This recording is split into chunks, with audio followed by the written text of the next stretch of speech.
All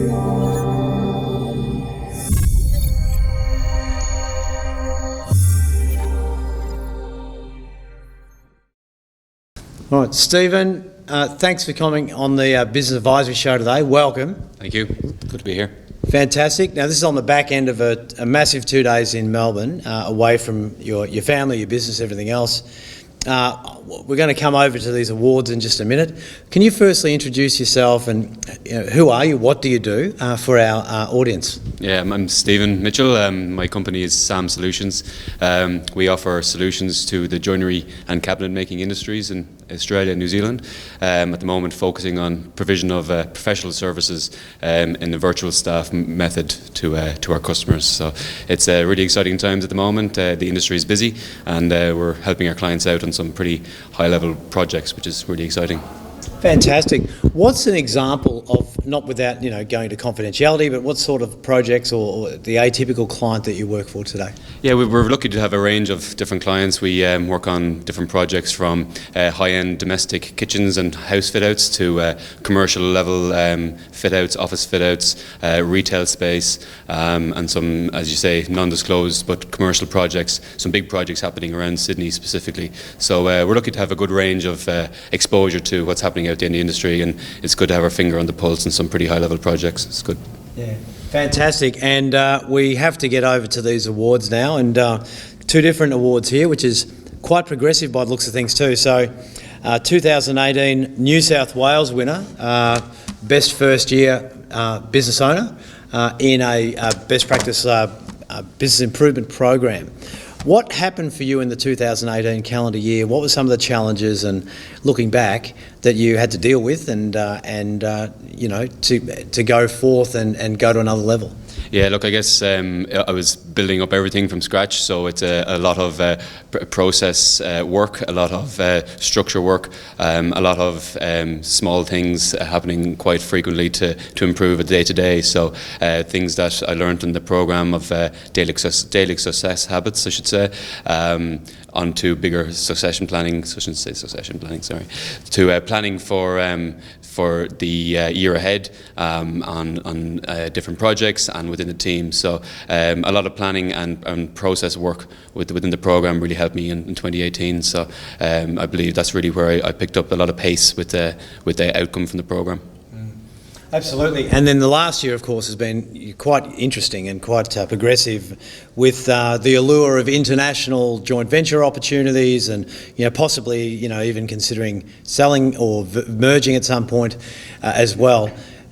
Walk us through 2019 and why, in fact, you've received this very coveted award in the best practice world. It's the SME of the Year nationally for 2019. So.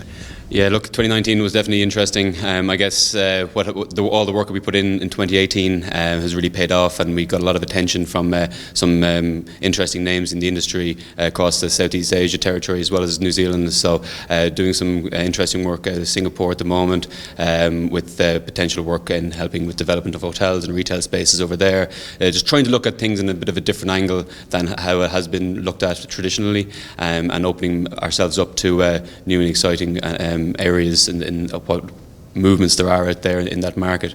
So to be really at the forefront of what's happening in different developments when it comes to commercial spaces, retail spaces, and helping with the planning and production of those projects has been hugely exciting. So we've found ourselves growing and going from strength to strength while working on those projects, always learning and always developing our processes and techniques, and always improving all the time. But we're finding that it's the structure and a slow-paced approach is really working for us.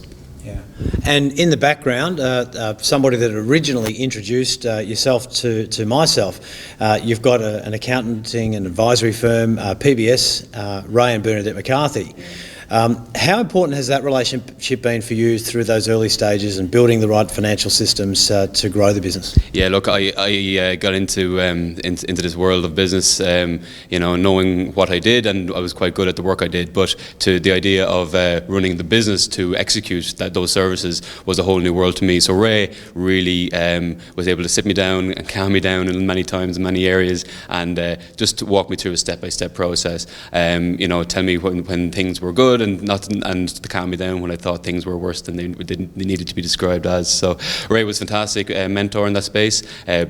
brought me in and introduced me to yourself as well. And Ray and Bernadette still work with me in the background on the day-to-day with any kind of questions or challenges that I'm facing. So it's been great to have that kind of support, especially when I'm as a sole directorship. It's really good and important for me to have that type of sounding board and experts to be able to turn to with the small or big questions that I may have.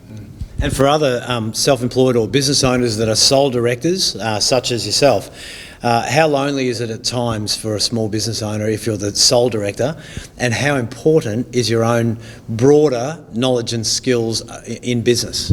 Yeah, look, sole directorship can be very lonely. However, surrounding yourself with a good circle of people that you can have there as even just a sounding board to bounce ideas off and challenges off, or as well to have mentors there to really help you with the challenging times.